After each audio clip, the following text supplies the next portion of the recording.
आज आहे 19 नोव्हेंबर 2024, वार मंगळवार. तर जाणून घेऊया आजची मुख्य बातमी. मनोज जरांगे आणि कालीचरण महाराजांच्या विधानावर प्रतिक्रिया दिलेली आहे.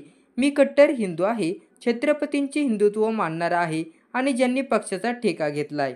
काही जातीपातीचं आरक्षण नाही तर हिंदुत्व तोडायला निघालेला राक्षस आहे, अशी बोचरी टीका स्वयंघोषित कालीचरण महाराज यांनी नाव न घेता मराठा आंदोलक मनोज जरांगे पाटील यांच्यावर केली होती. या टीकेला आता मनोज जरांगे पाटलांनी प्रत्युत्तर दिलं आहे. कालीचरण महाराज हे वाकडे तिकडे टिकले लावून हिंडणारे आहेत, हे फक्त सुपाऱ्या घेणारे आहेत, अशा पलटवार मनोज जरांगे यांनी केलेला आहे. मनोज जरांगे पाटील एका वृत्तवाहिनीशी बोलत होते. यावेळी बोलताना मनोज जरांगे यांनी कालीचरण महाराजांच्या विधानावर प्रतिक्रिया दिली आहे.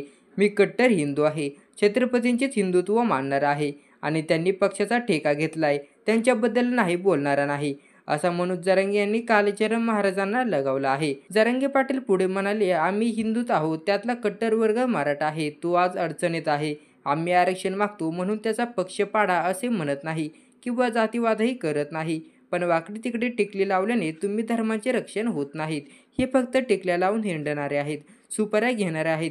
याला नारळ पाहिजे, पैसे पाहिजे, जेवायला चांगले पाहिजे, गरिबाचे कष्टाचे, अशी टीका मनोज जरांगे पाटील यांनी कालीचरण महाराजांवर केलेली आहे.